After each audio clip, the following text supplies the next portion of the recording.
Hind defence aspirant. तो इस बार Indian army soldier technical nursing assistant oblique nursing assistant veterinary में यहाँ पर आपकी एग्जाम पैटर्न को चेंज किया हुआ है। सिलेबस के बारे में आपको डिटेल ब्रीफ करूंगा, क्योंकि जो 200 मार्क्स था उसको कर दिया है अभी 100 मार्क्स, और जो 50 क्वेश्चन था उसको बढ़ा के कर दिया है 100 क्वेश्चन। तो कौन कौन सी टाइप के क्वेश्चन और ऐड होंगे इसमें, इसके बारे में बात करेंगे। दूसरा इसमें हम बात करेंगे जो इंडियन आर्मी नर्सिंग असिस्टेंट के बारे में, कि आपकी एग्जाम पैटर्न जो पहले क्या था अभी क्या है, क्या चेंजमेंट इसमें हुआ है। और सबसे इंपॉर्टेंट क्या बात करूंगा कि बुक्स, क्या वो जो 50 क्वेश्चन की बुक अभी भी सफिशिएंट है आपको एग्जाम क्लियर करने के लिए, क्योंकि यहाँ पर कट ऑफ पासिंग मार्क्स सारे चेंज हो जाएंगे। ठीक है, let come to the topic. यहाँ पर ये आपकी इस बार की PDF है जो मेरे को हाल ही में पता चला, मेरे को किसी ने भेजा है मेंटरशिप ग्रुप में। ठीक है, मैं आपको समझा देता हूँ। मैंने भी पढ़ा, आज सुबह स्टडी किया, फिर इंडियन आर्मी की वेबसाइट में गए, वहाँ भी स्टडी किया। स्टडी करने के बाद मुझे जो भी चीज़ मिला आपको मैं यहाँ पर बिल्कुल बता देता हूँ। ठीक है, डॉक्यूमेंट्स के बारे में अगर आपको वीडियो चाहिए कि सर एक डॉक्यूमेंट के बारे में पूरा डिटेल वीडियो बनाइए, क्या क्या लेके जाना, क्या नहीं लेके जाना, क्या क्या एडिशनल लेके जाना, या फिर रनिंग से पहले क्या करना है, या एडेप्टेबिलिटी टेस्ट के बारे में अगर आप चाहते हैं वीडियो में बनाओ तो नीचे कमेंट करना। अगर 10 कमेंट आते हैं तो आपके लिए स्पेशली वीडियो बना देंगे। वो भी काफ़ी इंपॉर्टेंट है, क्योंकि बिना डॉक्यूमेंट में आपको वहाँ पर एंट्री नहीं मिलेगा। तो यहाँ पर समझते हैं कि इस बार की जो आपकी एग्जाम पैटर्न कैसे होने वाला है। पहले देखिए, यहाँ पर लैंग्वेज है, 13 लैंग्वेज को इंट्रोड्यूस किया गया है।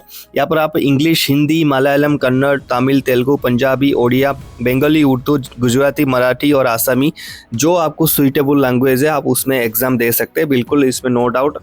आपकी 50 क्वेश्चन के लिए 1 घंटा, यानी 100 क्वेश्चन के लिए 2 घंटे मिलेंगे, यानी 100 क्वेश्चन आपके रहेंगे और 120 यहाँ पर आपकी टाइम मिलेगा। 100 क्वेश्चन की जो पासिंग मार्क्स हो गए एज पर army rule, that is 40%, 40 marks रखोगे तो यहाँ पर ये पासिंग आप पास माना जाओगे। फर्दर आपको फिजिकल के लिए बुलाया जाएगा, बट ध्यान रखना ये जो मार्क है ये आपकी मेरिट लिस्ट के लिए सफिशिएंट नहीं है। 100 में से अगर 40 लाते हो ये आपके लिए सफिशिएंट नहीं है। आपकी जो ऑल इंडिया मेरिट लिस्ट बनेगा, लास्ट में फाइनल बनेगा, ये ARO वाइज बनेगा, आपकी ARO के हिसाब से आपकी यहाँ पर मेरिट लिस्ट बनेगा। ठीक है, आप सबसे बड़ा डाउट है कि नेगेटिव मार्किंग का, चलो नेगेटिव मार्किंग का क्लियर करते हैं। देखिए, नेगेटिव मार्किंग यहाँ पर है ही नहीं, मेंशन नहीं है, तो यहाँ पर नेगेटिव मार्किंग है ही नहीं। ठीक है, full mark of every correct answer, यहाँ पर बोला है कि आपको फुल मार्क मिलेगा, एवरी करेक्टेड आंसर के लिए फुल मार्क मिलेगा, और नील मार्क मिलेगा ऑन अटेम्प्ट क्वेश्चन के लिए। अगर आप नई क्वेश्चन अटेम्प्ट करते हैं तो आपको नील, कोई मार्क्स आपको नहीं मिलेगा अगर आप छोड़ते हैं। ठीक है, all question if attempted will be considered for evaluation even if marked for review. ठीक है, कोई भी ऐसा क्वेश्चन आपने कर दिया है यहाँ पर, रिव्यू के लिए भी डाल दिया है, बाद में मतलब उसको ओके नहीं किया है आपने, जस्ट उसको किया है कंप्यूटर में, तो भी वो इवैल्यूएशन मार्कशीट के लिए जाएगा। तो यहाँ पर मैं आपको एक चीज़ बताता हूँ, अगर आपके डाउट्स है, देखिए इस प्रोस्पेक्ट के हिसाब से आपकी माइनस मार्किंग नहीं है गलत क्वेश्चन के लिए, क्योंकि यहाँ पर नहीं लिखा है कि 0.05 आपकी नेगेटिव मार्किंग होगा अगर आप अनकरेक्ट आंसर दोगे, तो इस हिसाब से आपकी नहीं है। बट एक स्मार्ट कैंडिडेट की ये मतलब होता है कि सुनता सबकी है, करता अपनी दिल की है, समझ गए हो। एक स्मार्ट कैंडिडेट, एक जो सीरियस कैंडिडेट, डिफेंस कैंडिडेट, सुनना सबकी है, सारे यूट्यूबर्स की, करना अपने दिल की है। अब क्या करना है, आप जब जैसे ही बैठोगे, कंप्यूटर के सामने बैठोगे, वहाँ पर जाते ही तो आपको क्वेश्चन नहीं दिया जाएगा, आप जैसे ही एंटर करोगे, लॉगिन हो जाओगे, उसके बाद स्पेशल जो इंस्ट्रक्शन करके आएगा उसमें पढ़ लेना, क्योंकि आपके आंसर शीट्स के ऊपर हमेशा स्पेशल इंस्ट्रक्शंस आते हैं। जैसे हम लोगों ने भी एग्जाम दिया, हमें भी पता है, आपको उसको पढ़ने के लिए आपकी डेट ऑफ बर्थ वगैरह पहले हमारा ऑफलाइन होता था, भरने के लिए आपको टाइम मिलता है, सेम आपको ऑनलाइन में भी टाइम मिलेगा।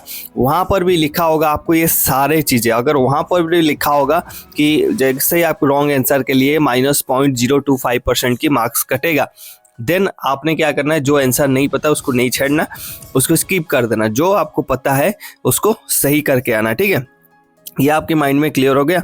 अब ये नया एग्जाम पैटर्न मैंने आपको बता दिया, टाइमिंग बता दिया। अब आते हैं बात की, पहले तो सर 50 क्वेश्चन थे, ये तो है ना, पहले तो 50 क्वेश्चन थे, 200 मार्क्स थे। ठीक है, तो उस टाइम इवैल्यूएशन कैसा था, इंटू 4 था, एक क्वेश्चन का 4 मार्क, जो कि कोई मतलब ही नहीं था। 4 मार्क का एक क्वेश्चन का क्या मतलब है। ठीक है, तो 200 था, उसको इन्होंने रेक्टिफाई किया है, बहुत अच्छी बात है। लेकिन एक क्वेश्चन और भी आता है आपके मन में कि सर पहले तो 50 क्वेश्चन ही आता था, अब तो 100 आपने बता दिए, तो कौन कौन सी टॉपिक बढ़ गया यहाँ पर। देखो टॉपिक यहाँ पर कैसे बढ़ गया, सिर्फ नंबर ऑफ क्वेश्चन बढ़ जाएगा आपकी। मान लीजिए पहले था मैथ में, यहाँ पर 5 क्वेश्चन आते थे, यहाँ मैथ में डबल हो जाएगा, कितना 10 क्वेश्चन आएंगे। अब आ जाओ यहाँ पर आगे आपकी जैसे मान लीजिए केमिस्ट्री में 15 क्वेश्चन आते थे, 15 आते थे, अब आएगा केमिस्ट्री में 30 क्वेश्चन। अब बायोलॉजी में आते थे 15 क्वेश्चन, यहाँ आ जाएगा 30 क्वेश्चन। अब आ जाओ फिजिक्स में आता था 5 क्वेश्चन, यस, फिजिक्स और मैथ में 5-5, यहाँ हो जाएगा 10। पहले आते थे जीके में 10 क्वेश्चन, यहाँ हो जाएगा 20, तो 20 और एक 10, 30, 40 और ये 60, हो गया आपके 100। ठीक है, ये जो क्वेश्चन नंबर ऑफ क्वेश्चंस था ये डबल हो जाएंगे। क्या यहाँ पर ज़्यादा क्वेश्चन है, जहाँ पर केमिस्ट्री में 15 था वो 30 क्वेश्चन आएंगे, बायोलॉजी में 15 था तो 30 क्वेश्चन आएंगे, मैथ में 10 था वो 20 हो जाएगा, फिजिक्स में 5 था वो 10 हो जाएगा, जीके में 10 था वो 20 हो जाएगा। तो इसलिए आपको क्या करना, जो बुक्स आप पढ़ रहे हो वो तो उसको कंटिन्यू रखिए, बट आई विल सजेस्ट कि एनसीईआरटी का भी बुक देखना बहुत जरूरी है। इसलिए मैं आपको हर वीडियो में बता के आया हूँ, जो एनसीईआरटी की बुक होता है ना वो काफ़ी बढ़िया से उसको पढ़ लोगे ना तो आपको कोई बुक पढ़ने की यहाँ पर ज़रूरत नहीं है। सो जो प्लान में आप कंटिन्यू कर रहे हैं उसको पढ़ते रहिए, एनसीईआरटी की बुक भी पढ़ते रहिए, साथ में ओनली अगर आप आर्यंत पब्लिकेशन की बुक पढ़ रहे हो उसमें आपकी सिलेक्शन 100% नहीं होगा, ये आप माइंड में बैठा लो भाई। ठीक है, एक बुक अगर पढ़ रहे हो राम सिंह की या फिर आर्यंत की, वेरी इम्पॉसिबल कि आपकी सिलेक्शन हो जाए। अगर आप सोच रहे हो माइंड में, इसे निकाल दो, फितूर निकाल दो। दूसरी बात, अगर आपने प्रैक्टिस सेट करना शुरू नहीं किया तो खड्डे में जाओगे, प्रैक्टिस सेट करना शुरू कर दो भाई।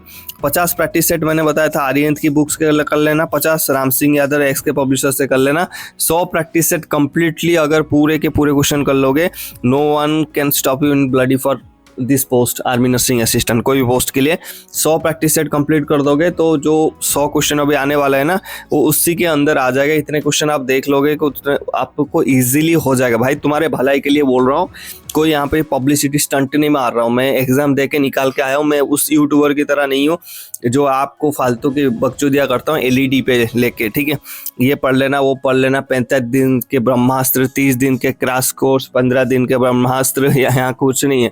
सीधी सी बात है, मेरा प्रैक्टिस सेट कर लोगे, प्रीवियस ईयर पेपर, मॉक्स पेपर कर लोगे, जिंदगी बन जाएगा। नहीं करोगे झंड हो जाएगा, ये माइंड में बैठा लेना। ठीक है, और अभी आते हैं, आपको मैं एक बार कट ऑफ क्लियर करवा देता हूँ कि कट ऑफ है क्योंकि अभी नंबर ऑफ क्वेश्चंस बढ़ गया। पहले मैथ को मैं हमेशा वीडियो में नहीं देता था प्रायोरिटी, मैं बोला छोड़ो मैथ, ठीक है, 45 क्वेश्चन अपने पास है, इंटू 4 मार्क्स मिलता था, इससे मार्क्स के हमारा मार्क्स बन जाता थे, 40 क्वेश्चन भी सही होता था, 160 नंबर आ जाते थे, बहुत हो जाता था। लेकिन क्योंकि अभी वो क्वेश्चन का जो मार्क्स है कम कर दिया, अभी हर एक क्वेश्चन का 1 नंबर है, तो यहाँ पर मैथ भी इंपॉर्टेंट है। तो मैथ का जो प्रीवियस सिलेबस है उसी के साथ आप कंटिन्यू करके चलना। बट प्रॉब्लम है, मैथ को अभी थोड़ा सा आपको देखना पड़ेगा क्योंकि 10 क्वेश्चन वहाँ पर आ रहे हैं। अगर उसको छोड़ोगे तो आपको 90 क्वेश्चन मिलेंगे, 90 में से आपको मिनिमम यहाँ पर 70%, 60 से ऊपर ही स्कोर करना पड़ेगा, तब जाके आपकी सिलेक्शन हो सकता है। 65-70 के आसपास अगर रखोगे यहाँ पर आपकी नंबर पड़ जाएगा वहाँ पर सिलेक्शन में। लेकिन उससे अगर कम रखोगे तो बहुत लेस चांस है कि आपकी सिलेक्शन मेरिट लिस्ट में हो पाए। और हम यहाँ पर बात कर रहे हैं, टाइम वेस्ट कर रहे हैं, मैं यहाँ पर बकचोदी कर रहा हूँ आपके सामने, किस लिए? नौकरी आपको दिलवाने के लिए और आपको करने के लिए, यही है। बाकी फंडा तो और नहीं है। हमें ये तो नहीं दिखाना है कि CEE पास करके बस फिजिकली करना है, ऐसा तो नहीं करना है, क्योंकि हमें नौकरी चाहिए, जॉब चाहिए। ठीक है, तो इस हिसाब से मैं जो बता रहा हूँ आपको फाइनल मेरिट लिस्ट बता रहा हूँ, डेट इज 60 से लेके 70 के आसपास आपको नंबर्स रखने होंगे।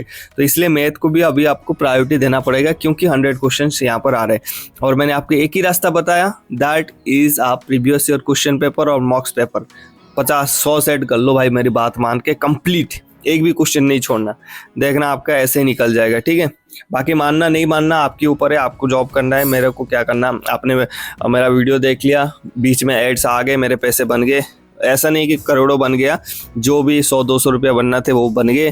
ठीक है, बाकी मैंने जो आपको चीज़ें बताया मेरे एक्सपीरियंस के तहत बताया, जो चीज़ें मैं करके आया हूँ, इसलिए आपको सही चीज़ें बताया।